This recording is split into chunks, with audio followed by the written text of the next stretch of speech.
8. A las 9 de la mañana siguiente, mientras tomaba la tercera taza de café, aunque mi esposa no dijo nada, advertí la desaprobación en su cara cuando me la trajo. Sonó el teléfono. Entré en el vestíbulo y levanté el auricular. La telefonista me dijo que había alguien al otro lado. Luego me deseó un buen día y colgó, al menos en apariencia. En aquellos tiempos nunca sabía si estaban escuchándote. La voz de Hal Moores me impresionó. Sonaba grave y vacilante, como la de un octogenario. Pensé que era una suerte que hubiéramos arreglado las cosas con Curtis Anderson en el túnel. Que era una suerte que estuviera de acuerdo con nosotros acerca de Percy. Porque el hombre con quien hablaba no volvería a trabajar en Cold Mountain. Paul, tengo entendido que anoche hubo problemas, y también sé que nuestro amigo Percy Wetmore estuvo implicado. Hubo algún problema, admití tomando el auricular con fuerza. Pero lo importante es que el trabajo se hizo. Sí, claro. ¿Puedo preguntarle quién se lo ha contado? Para atar cabos pensé, aunque no lo dije. Puedes preguntármelo, pero como no es asunto tuyo, prefiero no contestarte. Sin embargo, cuando telefoné al despacho para ver si tenía algún recado o había algún asunto urgente, me contaron algo interesante. ¿Ah, sí? Sí, parece que había una solicitud de traslado en mi escritorio. Percy Wetmore quiere mancharse a Briar Ridge lo antes posible. Debe de haber rellenado la solicitud antes de que acabara el turno de anoche, ¿no crees? Eso parece, asentí. En circunstancias normales dejaría que Curtis se ocupara de ello, pero teniendo en cuenta la atmósfera que se respira en el bloque E, en los últimos tiempos, le he pedido a Hannah que me traiga la solicitud a la hora de comer.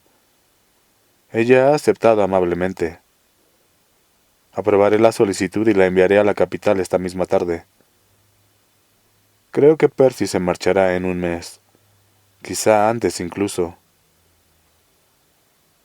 Esperaba que me alegrase con la noticia y tenía razones para hacerlo.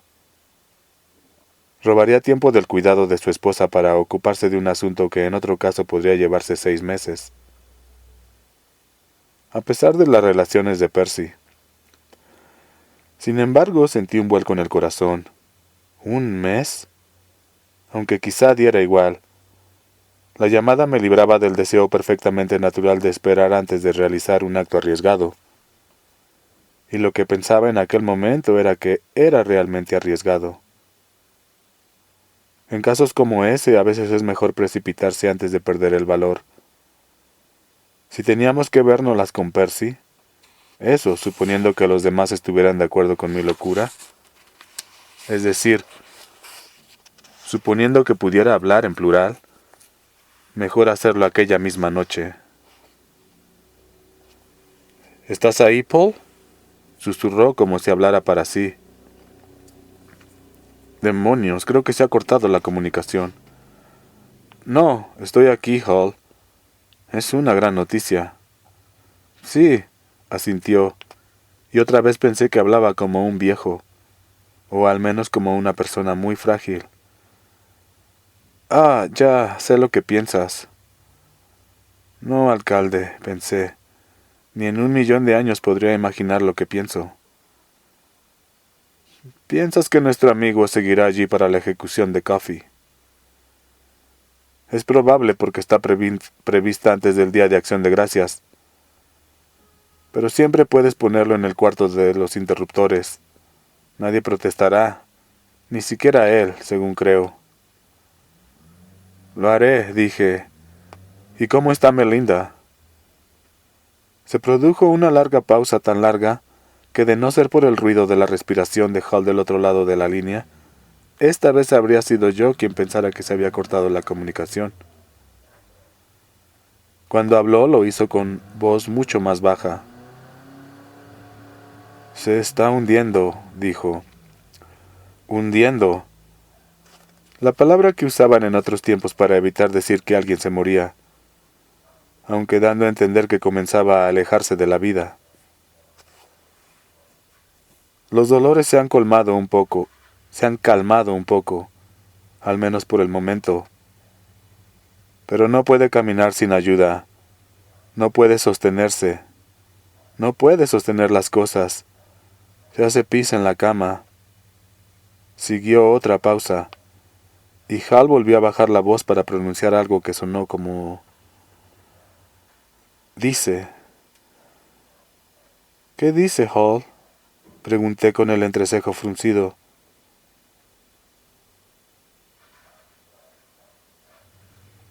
Mi esposa había entrado en el vestíbulo y me miraba mientras se secaba las manos con un trapo de cocina. No, dijo con una mezcla de rabia y tristeza. Maldice. Ah. Aún no entendía qué quería decir, pero no pregunté. No tuve necesidad de hacerlo. Está perfectamente normal hablando de las flores del jardín, de un vestido que vio en un catálogo, o de lo que oyó decir a Roosevelt por la radio, y de lo maravilloso que le parece. Y de repente comienza a decir las cosas más horribles, las palabras más espantosas. No levanta la voz, aunque quizá fuese mejor que lo hiciese, porque entonces uno entendería. Entonces... parecería otra persona. Exactamente, dijo agradecido. Pero oírla usar ese lenguaje horrible con la voz dulce de siempre. Perdóname, Paul. Su voz se quebró y oí que se aclaraba la garganta. Luego continuó un poco más alto, pero con el mismo tono de angustia. Quiere que venga el pastor Donaldson, y sé que sería un consuelo para ella. Pero... ¿cómo voy a pedírselo? Imagina que está leyendo de las escrituras con ella y lo insulta. Lo haría. Lo hizo conmigo anoche. Me dijo, pásame esa revista, soplapollas. Paul, ¿de dónde has sacado ese lenguaje? ¿Cómo es posible que conozca esas palabras? No lo sé, Hall. ¿Estarán en casa esta tarde? Cuando se encontraba bien, cuando no lo torturaba el dolor y la preocupación, Hal Moores tenía una vena sarcástica y cortante. Sus subordinados temían esa cualidad más que su furia o su desdén. Su ironía, por lo general impaciente y brusca, podía herir como un ácido, y en aquel momento me salpicó. Fue algo inesperado, pero me alegré de oírlo. Después de todo parecía que no había perdido las ganas de luchar. No, dijo. Melinda y yo saldremos a bailar, espalda contra espalda. Giro a la izquierda y luego le diremos al violinista que es un cochino soplapollas. Me cubrí la boca con la mano para reprimir la risa. Por suerte la tentación pasó deprisa. Lo siento, dijo. Últimamente no duermo bien y estoy de mal humor. Por supuesto que estaremos en casa. ¿Por qué lo preguntas? No tiene importancia, respondí. No estarás pensando en venir a visitarnos, ¿verdad? Porque si anoche estabas de guardia, hoy también, a menos que hayas cambiado de turno con alguien. No, no lo he cambiado, dije. Esta noche estoy de guardia. De todos modos, tal como está Melinda, no sería buena idea. Quizá no. Gracias por la noticia. De nada. Y reza por Melinda, Paul. Respondí que sí, pensando que tal vez hiciera algo más que rezar. Como dicen en la iglesia, Dios ayuda a los que se ayudan. Colgué el auricular y miré a Janice. ¿Cómo está Melly?, preguntó. No muy bien. Le conté lo que me había dicho Hall, incluyendo la parte de los tacos, incluyendo la parte de las maldiciones. Aunque no mencioné la palabra soplapollas, terminé diciendo que según Hall se estaba hundiendo, y ella me miró con atención. ¿Qué estás tramando? Porque estás tramando algo y quizá no sea buena idea. Lo veo en tu cara. No podía mentirle, pues en nuestra relación nunca había habido cabida para las mentiras. Pero le dije que era mejor el que no lo supiera, al menos por el momento. Es algo que podría crearte problemas. En realidad, más que alarmada por la idea, parecía interesada, sencillamente. Era una de las cosas que más me gustaban de ella. Quizá. ¿Es bueno? Quizá, repetí. Seguía de pie haciendo girar ociosamente la manivela del teléfono con una mano, mientras con los dedos de la otra apretaba la palanca de conexión. ¿Quieres que te deje solo mientras usas el teléfono? Preguntó. ¿Que sea una buena mujercita y me largue a lavar los platos o a tejer? Asentí con un gesto. Yo no lo diría de ese modo, pero... ¿Tendremos algún invitado a comer, Paul? Eso espero, dije. 9. Hablé con Brutal y Dean de inmediato porque los dos tenían teléfono. Harry no tenía, al menos el aquel entonces, pero llamé al vecino más cercano y me devolvió la llamada 20 minutos más tarde, avergonzado por hacerlo a cobro revertido y prometiéndome que la pagaría cuando llegase el recibo.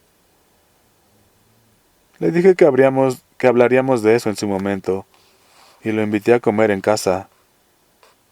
Brutal y Dean estarían allí, y Janice había prometido preparar su famosa ensalada de col, por no mencionar su más aún famoso pastel de manzanas. ¿Una comida sin un motivo especial?, preguntó con escepticismo. Admití que quería hablar con ellos de un asunto, pero que prefería no mencionarlo por teléfono. Harry aceptó la invitación, colgué el auricular, me acerqué a la ventana y miré a través de ella con aire pensativo. No había despertado a Brutal ni a Dean, y lo cierto es que tampoco parecía que Harry acabara de salir del reino de los sueños. Por lo visto yo no era el único que estaba perturbado por lo sucedido la noche anterior, y considerando la loca idea que tenía en la cabeza, era mejor así. Brutal, que vivía más cerca que los demás, llegó a las 11:15. Dean apareció 15 minutos más tarde, y Harry, vestido ya para el trabajo, un cuarto de hora después. Janice nos sirvió bocadillos de carne fría, ensalada de col y té helado. Comimos en la cocina. Un día antes lo habríamos hecho en el porche, disfrutando de la brisa. Pero después de la tormenta, la temperatura había bajado unos 7 grados, y un viento fuerte soplaba desde las colinas. «Puedes sentarte con nosotros», le dije a mi esposa, pero Janice sacudió la cabeza. «Prefiero no enterarme de lo que traman. Me preocuparé menos si no sé nada. Comeré algo en el vestíbulo. Tengo una cita con Jane Austen y es muy buena compañía».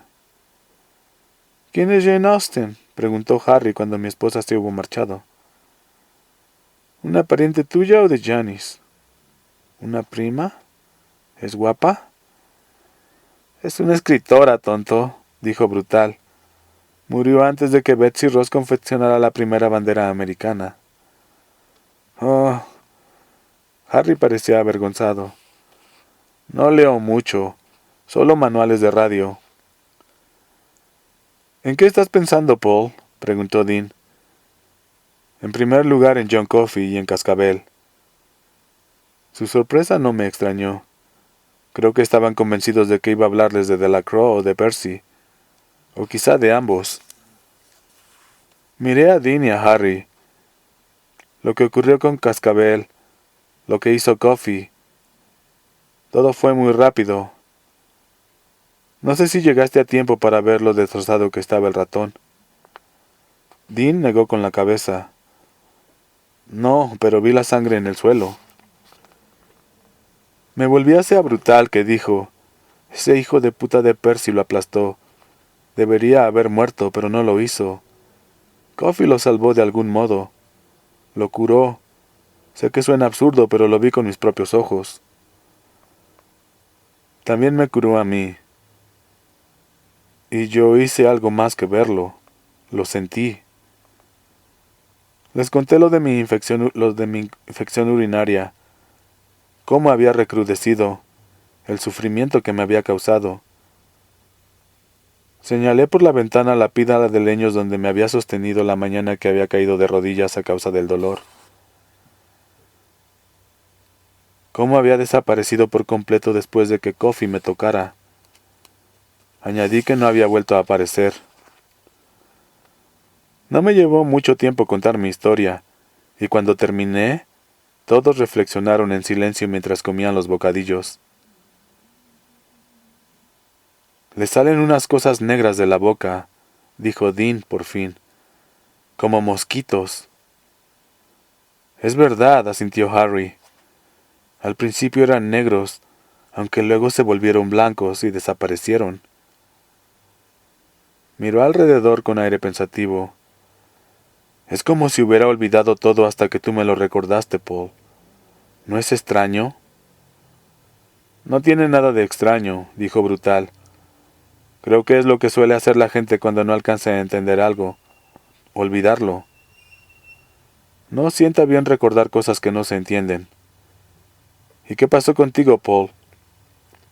¿Había bichos cuando te curó?» «Sí. Creo que son la enfermedad, el dolor, el sufrimiento. Es como si absorbiese esas cosas y luego las dejara salir al aire». «¿Dónde mueren?», añadió Harry. «¿Dónde mueren?», añadió Harry. Me encogí de hombros, no sabía si morían o no. No estaba seguro, pero tampoco tenía importancia. «¿Aspiró tu enfermedad?», preguntó Brutal. «Ya sabes, cuando tomó al ratón parecía que aspiraba el dolor o la muerte». «No», respondí. «Me tocó, sencillamente, y sentí una especie de corriente eléctrica, aunque no fue dolorosa. Pero yo no estaba muriéndome, solo sufría». Brutal asintió. «El contacto y la respiración.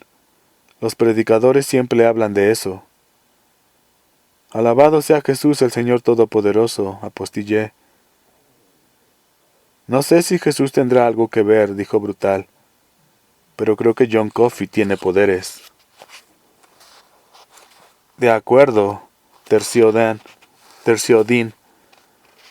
«Si dicen que fue así, tendré que creerles. Los caminos del Señor son inescrutables. Pero, ¿qué tiene que ver todo esto con nosotros?» Esa era la gran apertura. Esta era la gran pregunta. Respiré hondo y les conté lo que me proponía hacer. Me escucharon atónitos. Hasta Brutal, que solía leer revistas sobre hombrecillos verdes procedentes del espacio, parecía atónito. Esta vez se produjo un silencio más largo, y nadie continuó con los bocadillos. Finalmente Brutal Howell habló con voz serena y sensata.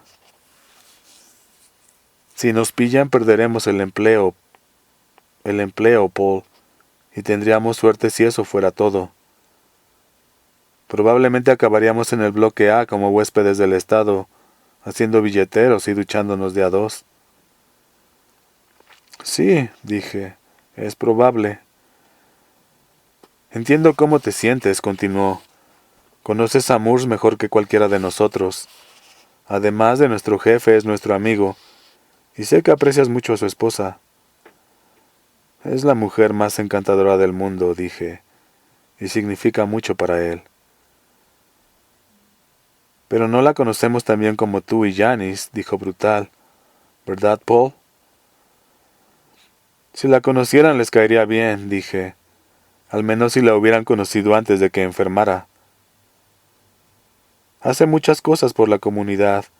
Es religiosa y una buena amiga. Además es divertida. O lo era. Podría hacerles llorar de risa con sus historias. Pero esa no es la razón por la que quiero salvarla, si es que puede salvarse. Lo que le ocurre es una afrenta, maldita sea, una afrenta a los ojos, a los oídos y al corazón. Muy noble, pero dudo mucho que ese sea el motivo por el que se te ha ocurrido esta idea, dijo Brutal.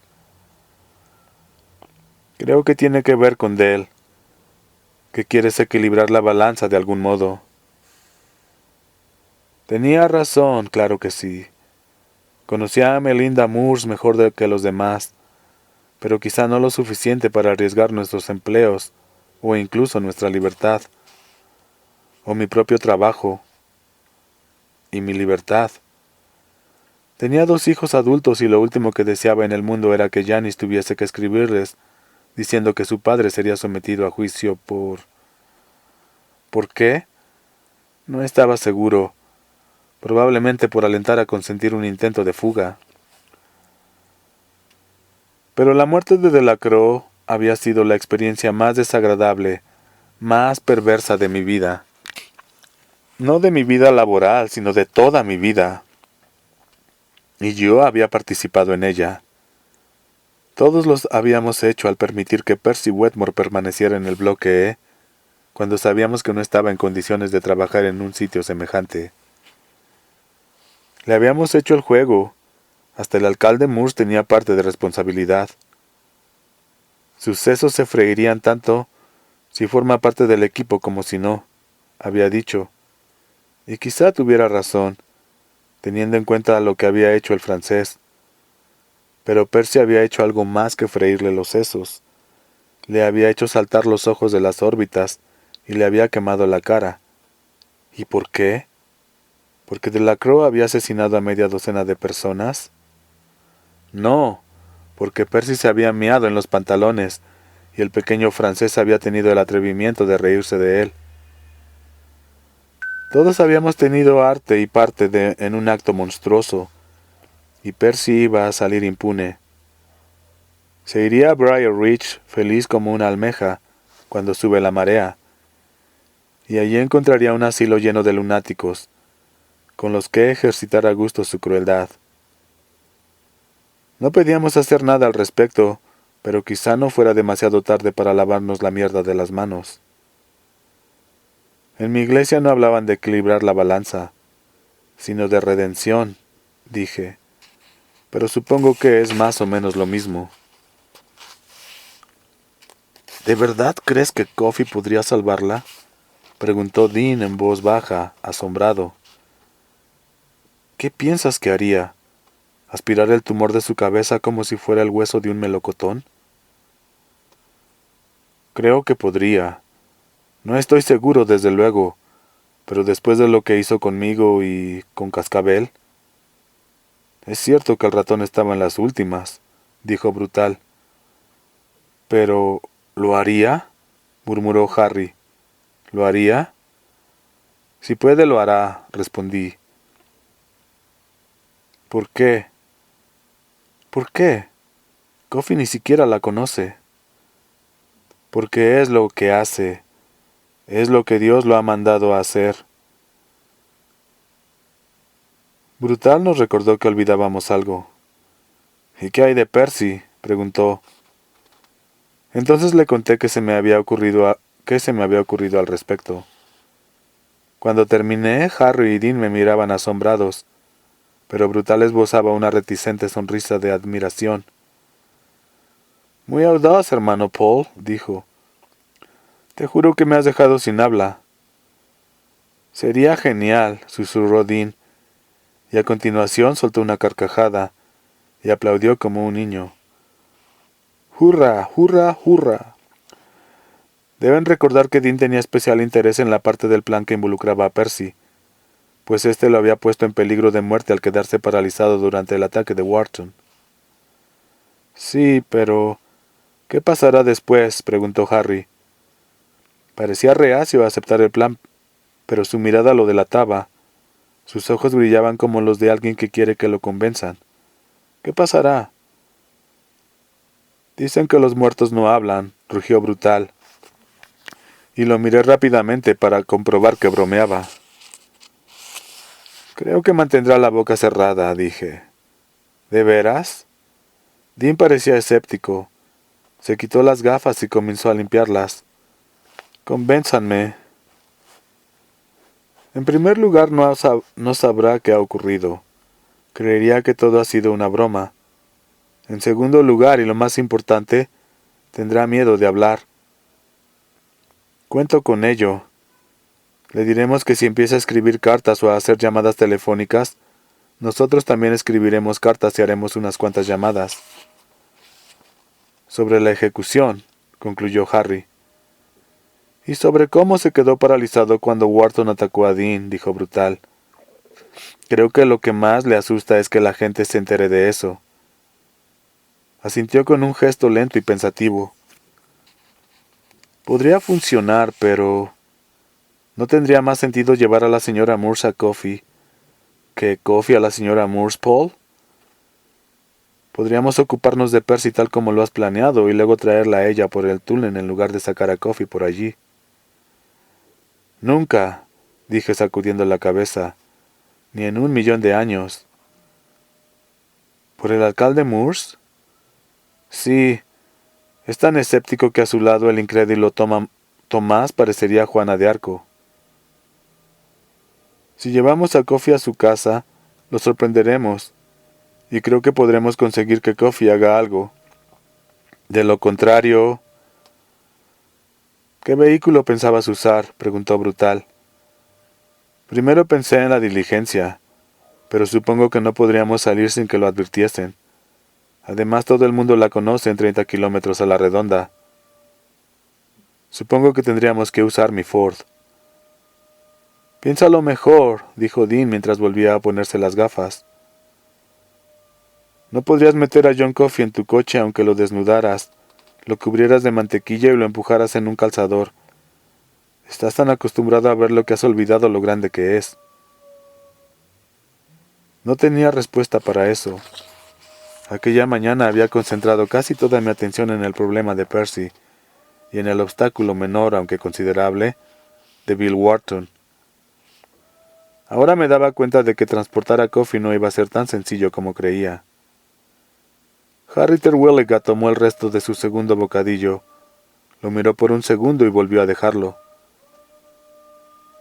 Si cometiéramos esta locura, dijo, supongo que podríamos usar mi furgoneta y sentarlo en la parte trasera. A esa hora no habrá mucha gente en los caminos. Sería después de medianoche, ¿verdad? Sí, respondí. Olvidan algo, muchachos, dijo Dean. Sé que Coffey ha estado muy tranquilo desde que ingresó en el bloque. Se pasa el día sentado en el camastro llorando, pero se trata de un asesino y es enorme.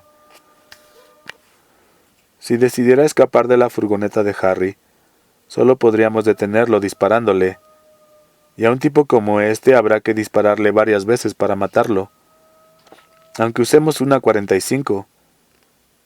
¿Y si no pudiéramos detenerlo? ¿Y si matara a alguien más? No me gustaría perder mi empleo ni ir a prisión. Tengo esposa e hijos que dependen de mí para comer. Pero creo que sería aún peor llevar la muerte de otra niña en la conciencia. No ocurrirá. ¿Cómo puedes estar seguro? No respondí, no lo sabía. Estaba convencido de que harían esa pregunta, pero no se me ocurría cómo explicar lo que sabía. Brutal me ayudó. Tú no crees que sea culpable, ¿verdad, Paul? Parecía incrédulo. Piensas que el gran tontorrón es inocente. Estoy seguro de lo que es, dije. ¿Y cómo puedes estarlo? Por 2 motivos, respondí. El primero es mi zapato. Me incliné y comencé a hablar.